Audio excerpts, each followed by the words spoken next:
প্রথমেই যাব এই মুহূর্তে দীপাঞ্জন দার কাছে। দীপাঞ্জন দা, মোহাম্মদ ইউনূস সরকারের 100 দিন ব্যর্থতার, 100 দিন সন্ত্রাসবাদের, 100 দিন, আপনার রিপোর্ট কার্ড বলুন। নামটা মোহাম্মদ ইউনূস না হয়ে যদি জেনারেল জিয়াউল হক হতো তাহলে কোনো পরিবর্তন হতো বলে আমার মনে হয়। ব্যাপারটা তো একই। এখন জিয়াউল হকের যা যা এজেন্ডা ছিল, মোহাম্মদ ইউনূস এত বছর পরে সেই এজেন্ডাগুলো পরিপূর্ণ করছেন। হ্যাঁ, ফর্কশিপ এটাই যে মোহাম্মদ ইউনূস একটা সোকল নোবেল প্রাইজ বিজেতা অর্থনীতিবিদ, কিন্তু ওনার 100 দিনের মধ্যে অর্থনীতি নিয়ে কোনো সদর্থক পদক্ষেপ কিন্তু দেখলাম না যে বাংলাদেশের মৃতপ্রায় অর্থনীতিকে উনি কি করে বাঁচিয়ে ফিরিয়ে আনবেন। ওনার যে প্রাথমিক দায়িত্বগুলো, যে দায়িত্বগুলো শুধু উনি করছেন না, উনি তো একটা পুতুল। ওনার পেছনে যারা পুতুলটাকে চালাচ্ছে, সেই জামাতে ইসলামী, ইয়া হিফাজত, বিএনপি, পাকিস্তানের আইএসআই, আমেরিকার ডিপ স্টেট, তারা যেরকম ভাবে চালাচ্ছে উনি এই জন্য বেছে নিয়েছেন। সংখ্যালঘুদের উপর আক্রমণ, ইসকনকে সন্ত্রাসবাদী সংগঠন বলে নিষিদ্ধ করার একটা চেষ্টা বা পরিকল্পনা চলছে, রিপাবলিক বাংলার বিরুদ্ধে আইন অনুযায়ী ব্যবস্থা নিয়ে নিষিদ্ধ করার চেষ্টা করছেন প্রচার বাংলাদেশের মধ্যে। তো এগুলো তো পরিষ্কার বোঝা যাচ্ছে যে ওনার এজেন্ডা কি। তবে ওনার এজেন্ডা সফল হবে না। এই যে যেরকম ভাবে লাগাম ছাড়া সন্ত্রাস চলছে হিন্দুদের উপর বাংলাদেশে, এর জবাব কিন্তু উনি খুব তাড়াতাড়ি পাবেন এবং সেটা উনি বুঝতে পারছেন। জবাব দুদিকে, বিশ্বজুড়ে আন্তর্জাতিক মহলে। আমেরিকায় কিন্তু আর বাইডেন প্রশাসন নেই, তো ওনার যারা গুরু ছিলেন, বাইডেন বলুন, কমলা হ্যারিস বলুন, তারা সব প্রাক্তন হয়ে গেছে। ডোনাল্ড ট্রাম্পের আসার পর এবং ডোনাল্ড ট্রাম্পের যে ভবিষ্যতের সরকার, তারা কিন্তু ইতিমধ্যেই বাংলাদেশের হিন্দুদের উপর অত্যাচার, গণহত্যার উপর তাদের সুস্পষ্ট মতামত ব্যক্ত করেছেন। আর একটু সময়ের অপেক্ষা, আমেরিকা প্রশাসন, ডোনাল্ড ট্রাম্প কাজ শুরু করলে বুঝতেই পারবেন। ভারত, তারাও কিন্তু তৈরি। এটা কিন্তু ভুলে যায় না যেন ইউনূস। 100 দিনের সব থেকে বড় ওনার শিক্ষা হবে যে উনি ওখানে, ওদের ওখানে লোকজনরা বলবেন যে হিন্দুদের দইরা জবাই কর, আর ভারত চুপচাপ বসে দেখবে। সেটা হতে পারে না, হতে পারবেও না। ওখানের হিন্দুরা কিন্তু আবার সুসংহত হচ্ছে, অসাম্প্রদায়িক শক্তিগুলো আবার সংগঠিত হচ্ছে। এবার প্রতিবাদ চলছে, প্রতিরোধ হবে, এরপর পাল্টা মার দেখবে। এখন 100 দিন পরে ওনাকে দেখতে হবে আগামী 100 দিন পরে উনি বাংলাদেশকে অটুট রাখতে পারছেন কিনা। এটাই এখন ওনার জন্য আমার মনে হয় সব থেকে বড় পরীক্ষা। কিশোর, একদমই। দীপাঞ্জন দা, আপনি যেমন বললেন যে এটা ওরা হয়তো ভাবছে, কিন্তু আসলে এইরকম ভাবে চলবে না, এর প্রতিক্রিয়া হবেই হবে, হয়তো বুঝতে পারছে না, হয়তো সেই জায়গাটায় বোঝার মতো ক্ষমতা এখন পর্যন্ত নেই। এই মুহূর্তে সালাউদ্দিন শোয়েব চৌধুরী রয়েছেন। সালাউদ্দিন সাহেব, আপনাকে রিপাবলিক বাংলায় স্বাগত। সম্পাদক ব্লিটজ তিনি রয়েছেন।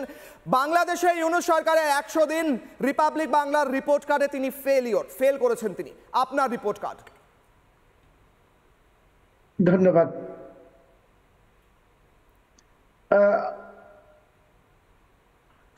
আমি আপনাকে এভাবে বলবো যে দেখুন, বাংলাদেশে বর্তমানে যে পরিস্থিতি চলছে,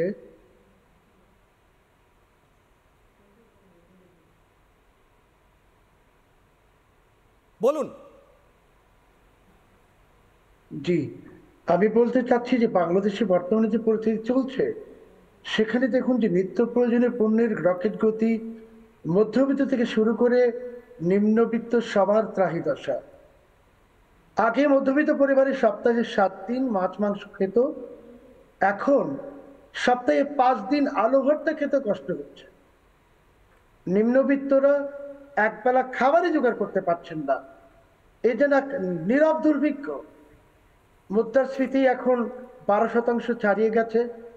আইন শৃঙ্খলা পরিস্থিতি ভেঙে পড়েছে একবারে। বহু প্রতিষ্ঠানে শ্রমিক কর্মচারী ছাঁটাই চলছে। ব্যাংকগুলোর তারল্য সংকট, গ্রাহকরা টাকা তুলতে পারছেন না। মিথ্যে মামলা দায়েরের ফ্রিস্টাইল বাণিজ্য চলছে। জীবিত ব্যক্তিকে মৃত দেখিয়ে শেখ হাসিনা সহ নিরীহ লোকদের বিরুদ্ধে মামলা দায়ের চলছে। মামলা দায়েরের হুমকি দিয়ে ওর কাছ থেকে টাকা আদায় করা হচ্ছে।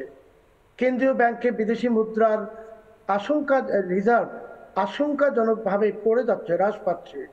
ইউনূস সাহেবের পছন্দের লোকদের বসানো হয়েছে উপদেষ্টা পদে। এদের বেশিরভাগই অনভিজ্ঞ কিংবা বয়সের ভারে নুজো। আগেই শুনেছি সমন্বয়কারীর সংখ্যা 154, এখন দেখছি ঘুরে ফিরে মাত্র 10-12 জন নানা সুযোগ সুবিধা নিচ্ছেন। অন্যদের খবর নিচ্ছেন না স্বয়ং ইউনূস সাহেব এবং ওনার সরকার। এমনকি হাসিনা বিরোধী আন্দোলনে আহতদের চিকিৎসার ব্যবস্থাও নিচ্ছে না। বারবার প্রতিশ্রুতি দেওয়ার পরও অনেকেই বিনা চিকিৎসায় মারা গেছেন। ইউনূসের আশেপাশে থাকা কিছু সমন্বয়কারী 3-4 কোটি টাকার দামি গাড়ি হাঁকাচ্ছেন, টাকা কামাচ্ছেন। দেশ জুড়ে চলছে ব্যাপক লুটপাট আর চাঁদাবাজি। বিকেল হলেই শহরের রাস্তাগুলো চলে যায় ছিনতাইকারীদের দখলে। গণমাধ্যম কর্মীদের মাঝে আতঙ্ক। শতাধিক সাংবাদিকের প্রেস অ্যাক্রেডিটেশন কার্ড বাতিল করা হয়েছে। অনেক সাংবাদিককে হত্যা মামলা দিয়ে জেলে পাঠানো হয়েছে। হিন্দু ধর্মাবলম্বীরা আছেন জ্বলন্ত নরকের ভেতর। অত্যাচার, নিপীড়ন, হুমকি, আক্রমণ চলছে। ইসকনকে সন্ত্রাসী সংগঠন ঘোষণার দাবি উঠছে। এমনকি জয় শ্রীরাম স্লোগানকে সন্ত্রাসী স্লোগান ঘোষণার দাবি উঠছে। সংবিধান থেকে ধর্মনিরপেক্ষতা তুলে নেওয়ার প্রস্তাব দিচ্ছেন সরকারের লোকজন। এই হলো এক নারকীয় পরিস্থিতি। ঠিক, জয় শ্রীরাম স্লোগানকে বলা হচ্ছে সন্ত্রাসের স্লোগান। আমি এই বিষয়ে আসব, তবে তার আগে একটি বাইট শোনাবো। একটি বাইট যেখানে বলা হচ্ছে যদি আপনি যেমনটা বলছিলেন ইসকনকে নিষিদ্ধ করার কথা, যদি ইসকনকে নিষিদ্ধ না করা হয় তাহলে বাংলাদেশের রাস্তায় নাকি হত্যা লীলা চলবে। কি বলছেন বাংলাদেশের কট্টরপন্থী জঙ্গি, শুনুন। ইসকনকে নিষিদ্ধ করা না হয় তাহলে সেই দিন বেশি দূরে নয়।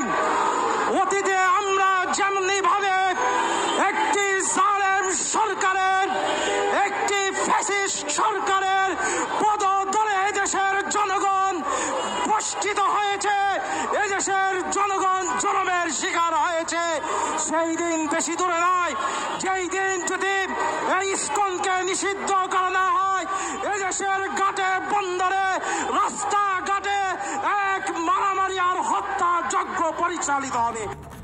নানা ধরনের কন্টেন্ট দেখার জন্য লাইক করুন, শেয়ার করুন আমাদের ফেসবুক পেজ, সাবস্ক্রাইব করুন আমাদের ইউটিউব চ্যানেল। পাশাপাশি অন্যান্য ব্রেকিং নিউজের জন্য অবশ্যই চোখ রাখুন রিপাবলিক বাংলায়।